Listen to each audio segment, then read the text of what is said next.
My twin doesn't exist, but everyone swears they've met him. The first time it happened was in a coffee shop 3 blocks from my apartment. The usual? Asked the barista, a college-age girl with vibrant blue hair who'd served me maybe twice before. Not nearly enough to establish a usual. I don't have a usual, I said, bemused. I've only been here a couple of times. She laughed, already reaching for a cup. Very funny, Marcus. You've been in here every morning this week. Medium dark roast, splash of cream, no sugar. She scribbled on the cup with practiced efficiency. Though usually you're wearing those gray-framed glasses. I don't own gray-framed glasses. I've never needed corrective lenses. I think you're confusing me with someone else, I said. The barista looked up, her expression shifting from casual friendliness to puzzled scrutiny. She studied my face for an uncomfortably long moment. Huh, she finally said. That's weird. You look exactly like him. I mean, exactly. Are you playing some kind of joke? No joke, I replied, increasingly uncomfortable. I don't have a twin or a doppelganger that I know of. She shrugged it off, but I could see confusion lingering in her eyes as she took my order.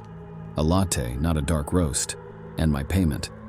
While waiting for my drink, I dismissed the interaction as a simple case of mistaken identity. Everyone supposedly has a look-alike somewhere in the world. Mine apparently lived in the same neighborhood and frequented the same coffee shop. But 3 days later, it happened again. I was picking up dry cleaning when the elderly Korean woman who owned the place greeted me with unexpected familiarity. Back so soon? She asked, smiling. You just picked up suits yesterday. I haven't been here in 2 weeks, I told her. Her smile faltered. No, you were here, blue tie, talking about big meeting, I remember.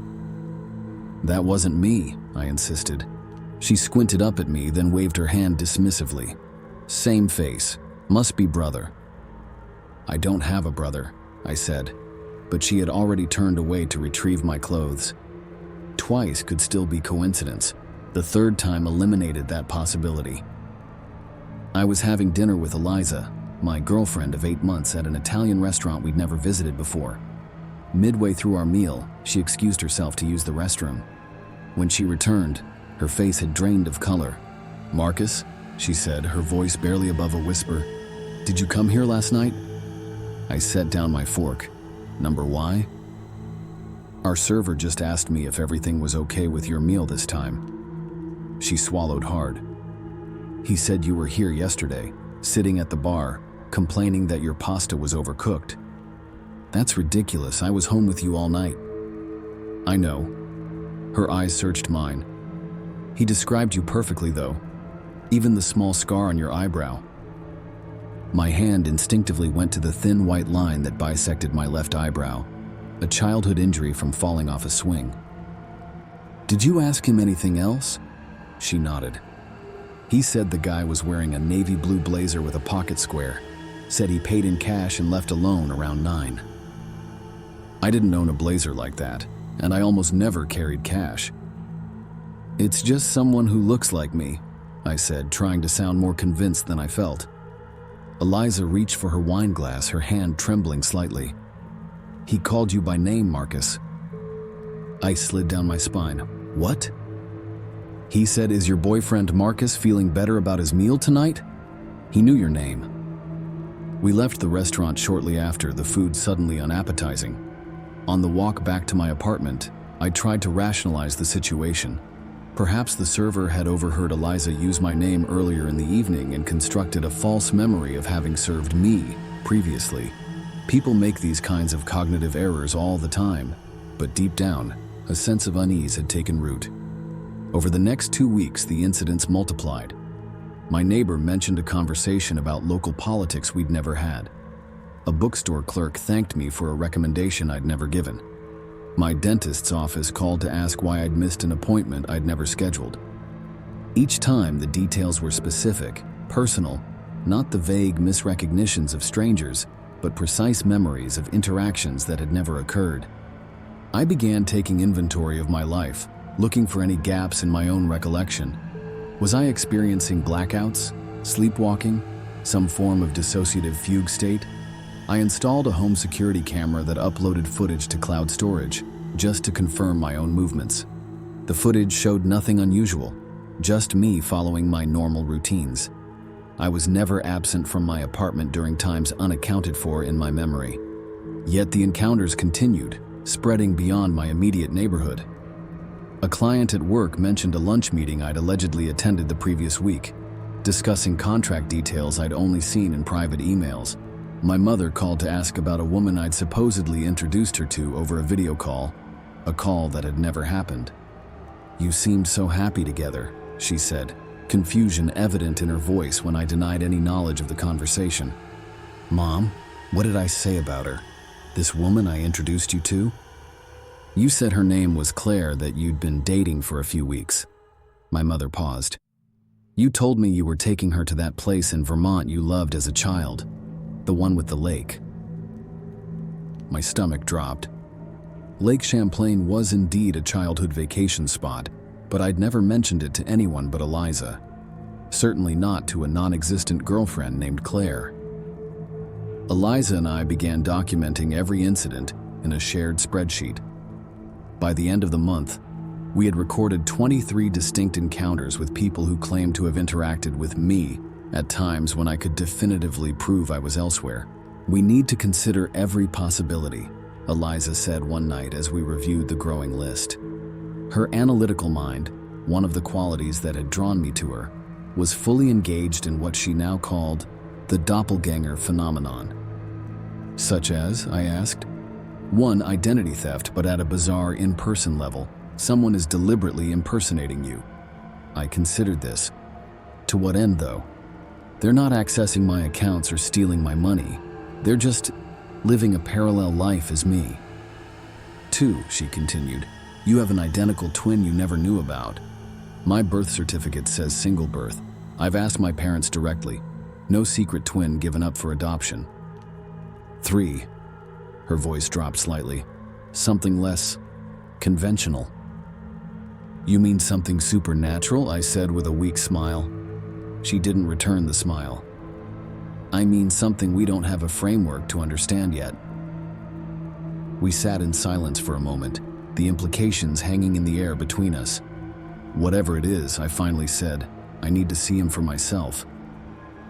We began what Eliza called Operation Doppelganger. Using the documented sightings, we tried to establish patterns in my double's movements.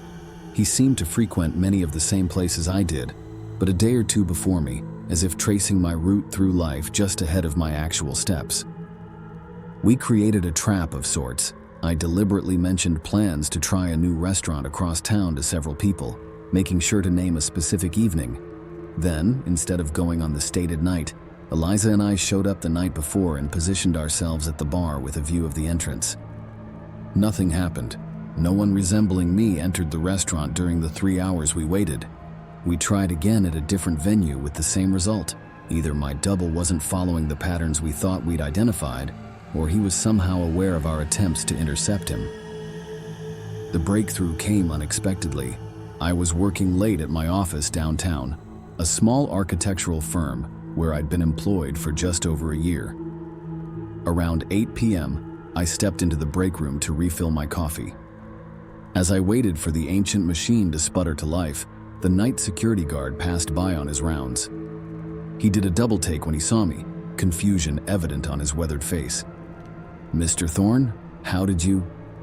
He trailed off, looking back toward the lobby, then at me again. My pulse quickened. "What is it, Frank? I just saw you leave, not 2 minutes ago." He scratched his head. "Signed out and everything. You were wearing that same shirt." I abandoned my coffee and rushed to the security desk with Frank close behind. The sign-out log showed my name and a timestamp of 8:07 p.m., barely 3 minutes earlier.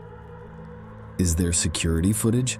I asked, trying to keep my voice steady. Frank looked uncomfortable. "System's been glitchy all week. They're upgrading it on Monday." Of course, that would be too easy. "But," he added, "he went right out the front. If you hurry, you might catch him." I bolted for the exit, bursting onto the sidewalk and scanning frantically in both directions. The street was moderately busy with evening pedestrians, but no one matching my description was visible. Then, just as I was about to give up, I caught a glimpse of someone turning the corner at the end of the block, a man of my height and build, with the same dark hair, wearing what looked like the navy blazer Eliza had described weeks earlier. I sprinted after him, dodging startled pedestrians, my heart hammering in my chest. As I reached the corner and turned, I saw him, my mirror image, walking briskly about half a block ahead. "Hey!" I shouted. "Stop!" He turned slightly, just enough to see me over his shoulder. Even from that distance, in the dim evening light, I could tell it was my face. Exactly my face. Then he broke into a run. I pursued him through 2 more turns, gaining ground slowly, before he ducked into an alley. When I reached the narrow passage seconds later, it was empty, ending in a brick wall with no visible doors or ladders. He had vanished. Impossibly completely vanished. I stood there, breathing heavily, staring at the solid brick wall that had somehow swallowed my double. It was only then, as my pulse began to slow, that I noticed something scratched into the bricks at eye level. "We need to talk. Alone. Crocker Park Bench 3. Midnight tomorrow." I traced the letters with my finger, confirming they were freshly carved. This wasn't coincidence. This wasn't mistaken identity. This was an invitation. "You can't seriously be considering going," Eliza said when I showed her the photos I'd taken of the message. We were back at my apartment, the security camera recording as always, a new habit we'd developed to document everything. "If I don't go, I might never understand what's happening," I replied. "It could be dangerous. This person, whoever they are, is living some kind of shadow life as you. That's not normal behavior, Marcus. Which is exactly why I need to confront him." Eliza paced the small living room. "Then at least let me come with you. I'll stay hidden but close enough to call for help if needed." "The message said alone," I reminded her. "And you're going to honor the request of your stalker?" She had a point, but something deep inside told me this meeting needed to happen on the specified terms. "I'll keep my phone on. If I don't text you every 15 minutes, call the police." She didn't like it, but eventually conceded to the compromise. That night, neither of us slept well. The following evening, I arrived at Crocker Park 30 minutes before midnight. The small urban green space was mostly deserted, illuminated by widely spaced lampposts that created pools of light amid deepening shadows. Bench 3 sat near a decorative pond, partially obscured by ornamental cherry trees. I circled the area twice, making sure I wasn't walking into an ambush, before sitting down to wait.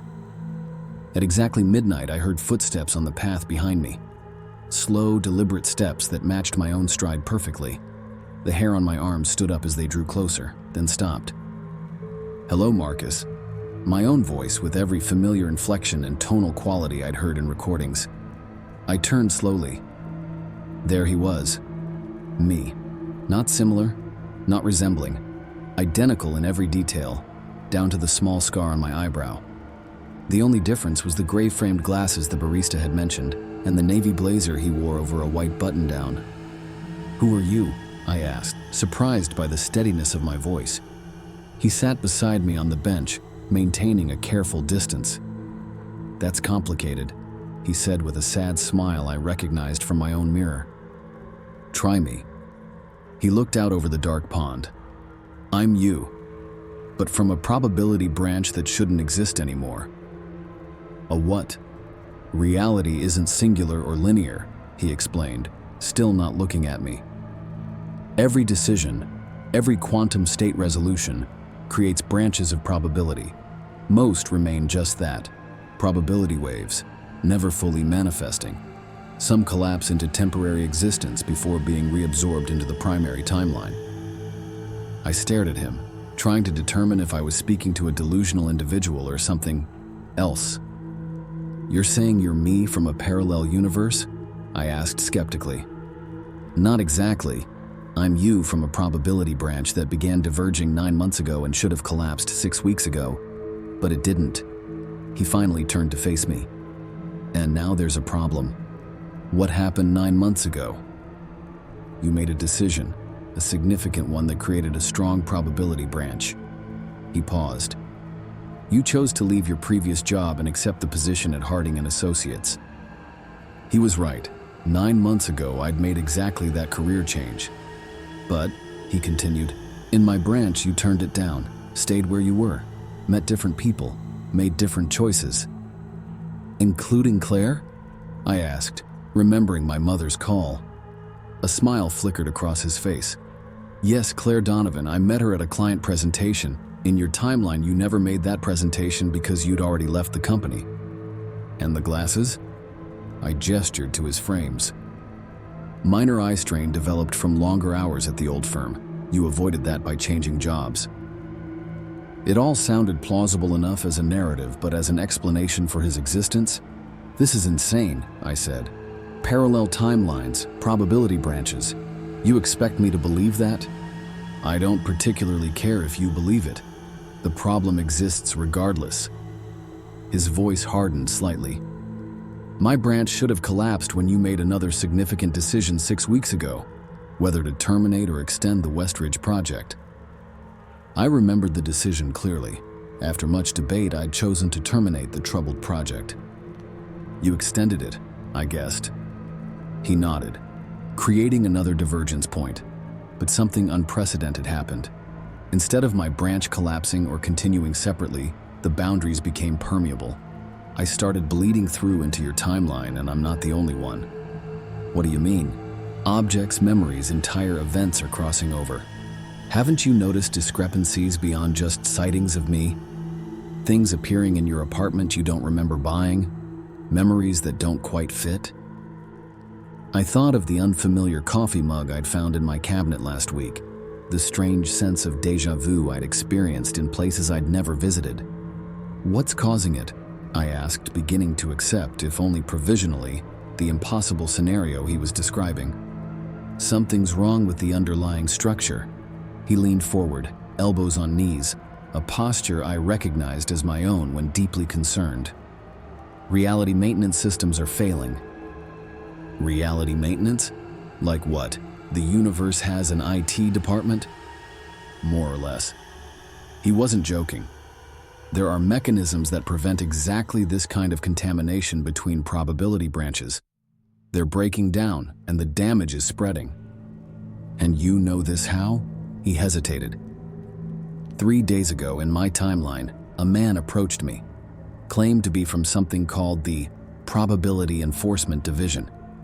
Showed me things I can't explain, demonstrated how the boundaries are failing. He rubbed his temple, another gesture I recognized as my own.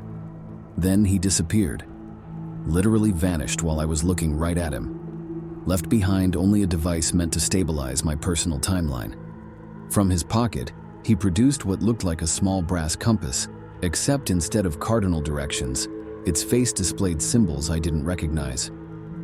The problem is, he continued, it doesn't work properly. Instead of stabilizing my timeline, it seems to be pulling me more firmly into yours. Every time I use it, I physically appear in your world for longer periods. So stop using it, I suggested. If I do, something worse happens. His expression darkened.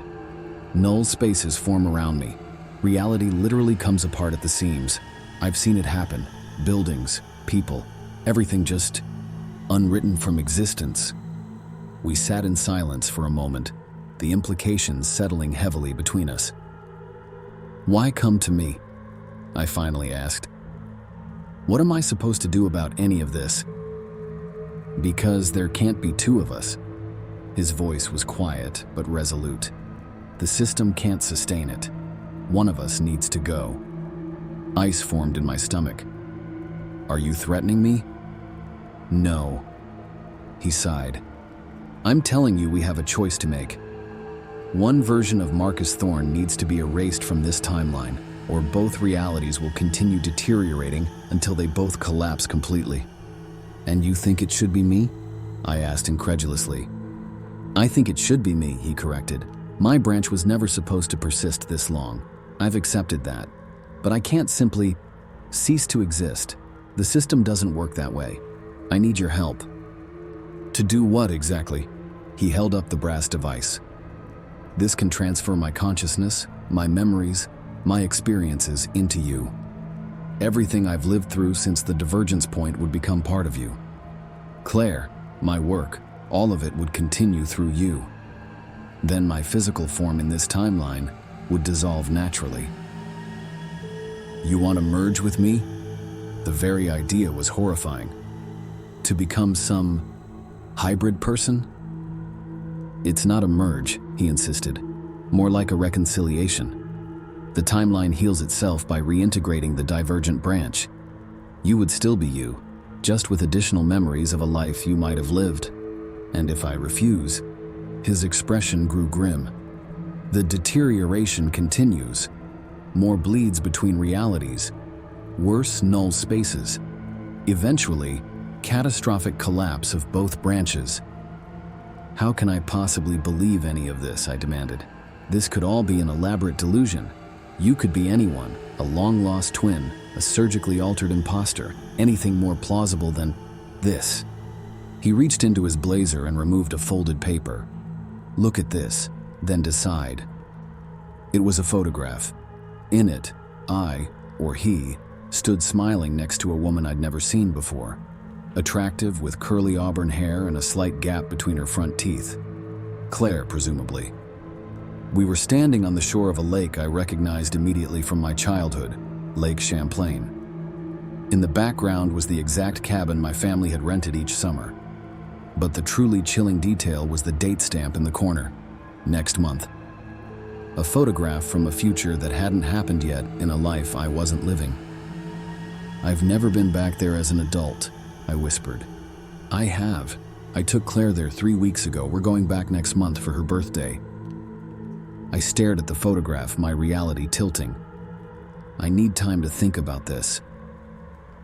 We don't have much time, he said. The degradation is accelerating.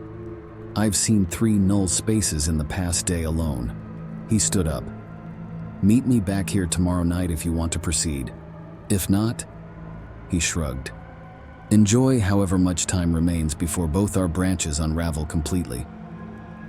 He walked away, his footsteps, my footsteps, fading into the night. I remained on the bench for a long time, the photograph in my hand feeling impossibly heavy. So he's what, your quantum twin? Eliza asked later that night. We sat at my kitchen table, the photograph between us, along with 2 glasses of whiskey that seemed inadequate for the situation. According to him, he's me from a probability branch that should have collapsed, but didn't. I took a long swallow of my drink, and now reality itself is coming apart at the seams. Eliza studied the photograph again. This could be fake, digitally manipulated. To what end, though? This elaborate con to, what? Get me to accept some weird brass device that supposedly transfers consciousness? When you put it that way, it does sound more like a delusion than a scam. She sighed. Have you considered that he might genuinely believe what he's saying? That he could be suffering from a psychiatric condition? I had considered it, but I'd also considered the mounting evidence, the impossible appearances and disappearances, the knowledge of personal details no stranger could possess, the perfect physical resemblance down to microscopic details. I think we need to consider the possibility that he's telling the truth, I said quietly. Eliza's eyes widened slightly. You can't seriously be thinking of going through with his consciousness transfer? I don't know, I admitted, but what if he's right about the consequences of refusing? That's classic cult manipulation tactics, Marcus. Do this impossible thing or the world ends. There's no way to verify his claims. She was right, and yet, what about a test? I suggested suddenly. If he really is me from a different probability branch, he should be able to prove it in ways only I would know.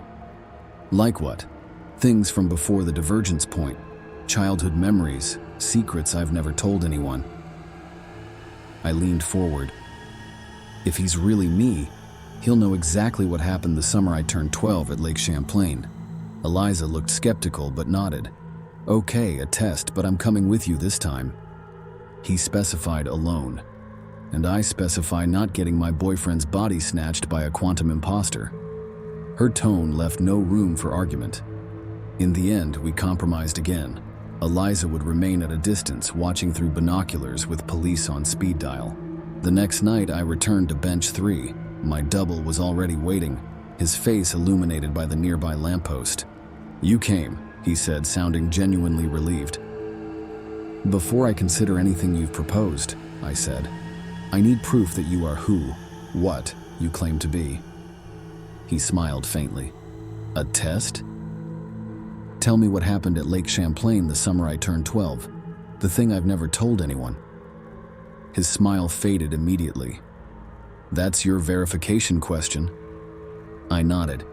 He took a deep breath. "You found a body, a drowned man washed up in the reeds near the cabin. You never told anyone because you'd been swimming alone after dark, which your parents had explicitly forbidden." My chest tightened. It was exactly what had happened, my darkest secret, never shared with a single soul.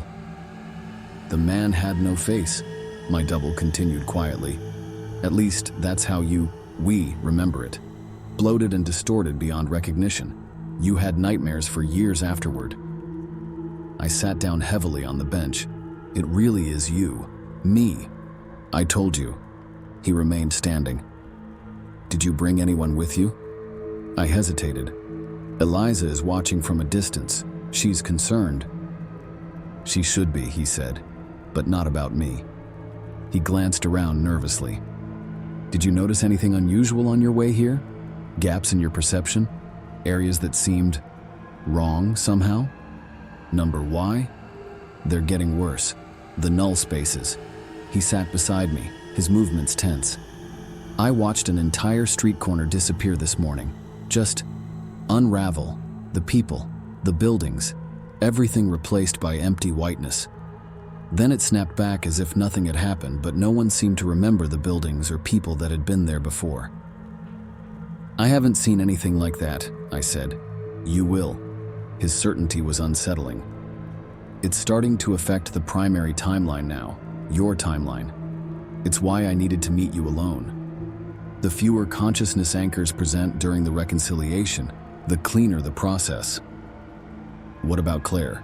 I asked suddenly. "If I accept your memories, what happens to her? Does she just cease to exist?" Pain flickered across his face. "Number. She exists in this timeline too. You just never met her. After the reconciliation, you'll have my memories of her, including where to find her. What happens next would be up to you." He hesitated. "And Eliza, I suppose?" I hadn't considered that complication. Receiving his memories would mean remembering a relationship, a love, for a woman I'd never met, while still being with Eliza. "This is insane," I muttered. "Less insane than the alternative."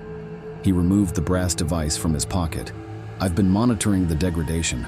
We have hours, not days, before catastrophic collapse begins." "How does it work?" I asked, eyeing the device. "You hold one side, I hold the other. It creates a quantum entanglement bridge between our consciousness patterns. My memories transfer to you, and my physical form in this timeline dissolves." "Will it hurt?" A flicker of fear crossed his face. My face. "I don't know. The man who gave it to me didn't say." I looked out across the dark park. Somewhere beyond the trees, Eliza was watching, probably wondering why I was apparently talking to myself on a bench. If the device did what my double claimed, what would she see? Would she witness my double simply vanishing? Would there be any visible change in me? "How do I know this isn't some elaborate way to take over my body?" I asked, voicing my deepest fear. "That your consciousness won't override mine." "You don't," he admitted. "But I know it won't because I am you. There's nothing to override, just add." Another thought occurred to me. If you're from a probability branch that diverged 9 months ago, why do you have memories from before that? Shouldn't your childhood memories be identical to mine? They are identical. That's why the reconciliation is possible. We shared a single timeline until the divergence point. He held out the device. "Are you ready?" I stared at the brass object, my mind racing through possibilities, consequences, alternatives. Wait, I said. One more question. This Probability Enforcement Division, why aren't they handling this directly? Why leave it to us? His expression darkened. I don't think they can. The man who approached me seemed damaged somehow, like he was fighting to maintain coherence. He said something about system-wide failures and collapse cascades across multiple sectors. I got the impression they're overwhelmed, trying to contain breaches everywhere at once. So we're on our own. Yes. I took a deep breath and reached for the device. As my fingers brushed the cold metal, the air around us seemed to shimmer slightly. That's it, he whispered. Just hold on. Don't let go no matter what happens. We each gripped one side of the device. For a moment, nothing happened. Then the symbols on its face began to glow with a pale blue light. The air between us thickened, as if the very atmosphere was condensing. Pain lanced through my head, sharp, electric, overwhelming. I would have released the device if my fingers hadn't seemed frozen to its surface. Across from me, my double's face contorted in identical agony. Then the memories came, not in a gentle stream but in a violent flood. 9 months of a life I hadn't lived crashed into my consciousness all at once. Declining the job offer from Harding and Associates, continuing at my old firm, the frustration of stagnant projects, meeting Claire at a client presentation, our first date at a small jazz club, the way her hand fit perfectly in mine, our first kiss outside her apartment in the rain, weekends spent exploring the city, the growing certainty that she might be the one, the trip to Lake Champlain, returning to my childhood vacation spot, watching her face as she took in the view of the mountains across the water, hundreds of days, thousands of moments, all compressed into seconds of excruciating clarity. Every emotion, every sensation made real in my mind as if I had lived them myself, because in some sense I had. Through the haze of transferred consciousness, I saw my double begin to change. His edges softened, became translucent. The device between us pulsed with increasing intensity, the symbols spinning faster. "It's working," he gasped, his voice sounding distant despite his proximity. "Just a little longer." The park around us flickered, reality itself seeming to oscillate. For a brief, terrifying moment, I glimpsed what he had described, a null space, manifesting behind him. A section of the park simply ceased to exist, replaced by empty whiteness that hurt my eyes to look at. Then came a sensation unlike anything I'd experienced before, as if my mind was expanding to accommodate more than it was designed to hold. 9 months of duplicate experiences settled into my consciousness, finding places alongside my original memories. I remembered accepting the job at Harding and Associates and declining it. I remembered meeting Eliza at a gallery opening and meeting Claire at a client presentation. Both sets of memories felt equally real, equally mine. The device gave one final pulse, then went dark. Across from me, my double, now barely visible, smiled. "Take care of her," he whispered, "both of them." Then he was gone, not with a dramatic flash or sound, but with a quiet dissolution, like fog burning away in morning sunlight. The brass device fell to the bench with a dull thud, once again looking like an ordinary antique compass. I sat alone, my mind reeling with dual sets of memories, trying to process what had just happened. After several minutes, I heard hurried footsteps approaching. "Marcus!" Eliza's voice, concerned and confused. "What happened? Who were you talking to? I saw you sitting alone, having what looked like an intense conversation with thin air." I looked up at her, seeing her both as my girlfriend of 8 months and as someone I'd never dated in another life. The cognitive dissonance was dizzying. "It's complicated," I managed to say. "I need to explain something and it's going to sound impossible." As we walked back through the park, I tried to organize my doubled memories into a coherent narrative. How could I explain that I now remembered loving 2 different women in 2 different versions of the past 9 months? That I had memories of places I'd never physically been, people I'd never actually met? And somewhere in this city was a woman named Claire Donovan, who had never met me in this timeline, but whom I remembered loving with absolute clarity in another. The brass device felt heavy in my pocket. I wondered if the reconciliation had truly fixed the problem, if the null spaces would stop appearing, if reality had been successfully mended. There was no way to know for certain. One thought kept returning as we made our way home. Reality was more fragile than any of us realized, more complex than we could comprehend. And somewhere, a division called Probability Enforcement was fighting a losing battle to maintain the boundaries between infinite branches of possibility. I wondered how many other versions of myself existed across those branches. How many Marcus Thorns were living slightly different variations of my life? And how many had already been reconciled when their branches became unstable?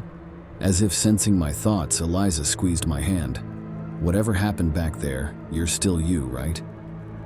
I squeezed back, trying to ignore the memory of another hand that fit just as perfectly in mine. "Yes," I said, "just more of me than there was before."